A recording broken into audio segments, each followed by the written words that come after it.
മലയാളിയുടെ ജീവിതത്തെയും ചിന്തയും സ്വാധീനിച്ച ശ്രീനിവാസൻ വിടവാങ്ങുമ്പോൾ അദ്ദേഹത്തിന്റെ ആരോഗ്യത്തെയും ജീവിതശൈലിയും കുറിച്ചുള്ള ചർച്ചകളും സജീവമാവുകയാണ്. ജൈവകൃഷിക്കും വിഷമില്ലാത്ത ഭക്ഷണത്തിനു വേണ്ടി വാദിച്ച ശ്രീനിവാസന് തന്റെ ജീവിതത്തിൽ ഒരു കാര്യത്തിൽ മാത്രം പിഴവ് സംഭവിച്ചു. അത് പുകവലിയോടുള്ള അമിതമായ പ്രിയമായിരുന്നു. ഏറെക്കാലമായി ഹൃദയ സംബന്ധമായും ശ്വാസകോശ സംബന്ധമായും അസുഖങ്ങൾ ശ്രീനിവാസനെ അലട്ടിയിരുന്നു. തന്റെ രോഗാവസ്ഥയ്ക്ക് പ്രധാന കാരണം അമിതമായ പുകവലിയാണെന്ന് അദ്ദേഹം തന്നെ ഒരിക്കൽ തുറന്നു പറഞ്ഞിട്ടുണ്ട്. ഇത്രയും സിഗരറ്റ് വലിക്കേണ്ടതില്ലായിരുന്നു എന്ന് എനിക്കിപ്പോൾ തോന്നുന്നുണ്ട്. പുകവലിയാണ് എന്റെ ആരോഗ്യം തകർത്തത്. ഈ അവസ്ഥയിലും ഒരു സിഗരറ്റ് കിട്ടിയാൽ ഞാൻ വലിച്ചു പോകും. അത്രയ്ക്ക് അഡിക്ഷൻ ഉണ്ട്. മറ്റുള്ളവരോട് എനിക്കൊരു ഉപദേശമേ ഉള്ളൂ, കഴിയുമെങ്കിൽ പുകവലിക്കാതിരിക്കുക എന്നായിരുന്നു ഒരിക്കൽ അദ്ദേഹം പറഞ്ഞത്. VM വിനു സംവിധാനം ചെയ്ത കുട്ടിമാമ എന്ന സിനിമയുടെ ഡബ്ബിങ്ങിനിടയിലാണ് ആദ്യമായി ശ്രീനിവാസന്റെ ആരോഗ്യാവസ്ഥ വളരെ മോശമാകുന്നത്. അന്ന് ഡബ്ബിങ്ങിനായി ലാൽ സ്റ്റുഡിയോയിലിരിക്കുമ്പോൾ ഒരു ശ്വാസമുട്ടൽ പോലെ അനുഭവപ്പെടുകയായിരുന്നുവെന്ന് ഒരിക്കൽ മാധ്യമങ്ങളോട് ശ്രീനിവാസൻ വെളിപ്പെടുത്തിയിരുന്നു. പുകവലിയായിരുന്നു തന്റെ ആരോഗ്യത്തിന് വില്ലനായതെന്നും ശ്രീനിവാസൻ അന്ന് പറഞ്ഞിരുന്നു.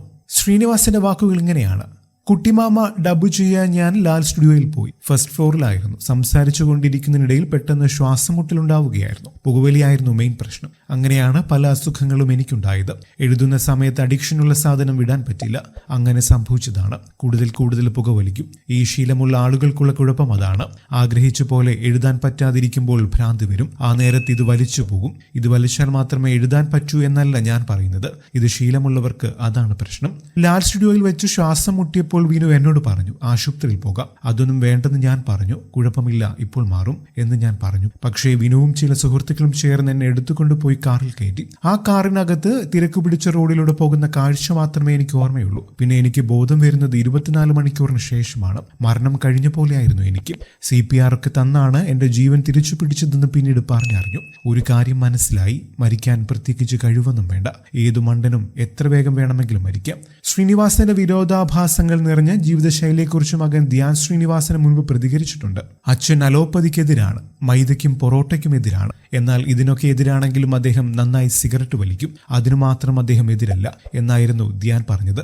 ആദർശങ്ങൾ മുറുകെ പിടിക്കുമ്പോഴും പുകവലി എന്ന ശീലത്തിന് മുന്നിൽ അദ്ദേഹം കീഴടങ്ങിപ്പോയിരുന്നു. സംവിധായകൻ ശാന്തവിള ദിനേശനും ശ്രീനിവാസന്റെ ഈ ശീലത്തെക്കുറിച്ച് ആശങ്ക പങ്കുവച്ചിരുന്നു. ശ്രീനിയേട്ടൻ സ്വയം പീഡിപ്പിച്ച് നശിപ്പിച്ചു എന്ന് ഞാൻ പറയും.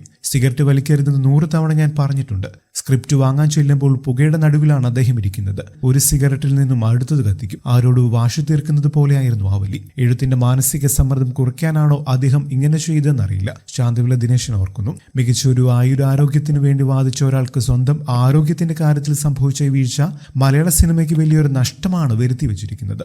ചിരിപ്പിക്കുകയും ചിന്തിക്കുകയും ചെയ്ത ആ തൂലിക നിശ്ചലമാകുമ്പോൾ അദ്ദേഹം നൽകിയ ഈ അവസാന ഉപദേശവും മലയാളിക്കൊരു പാഠമാണ്.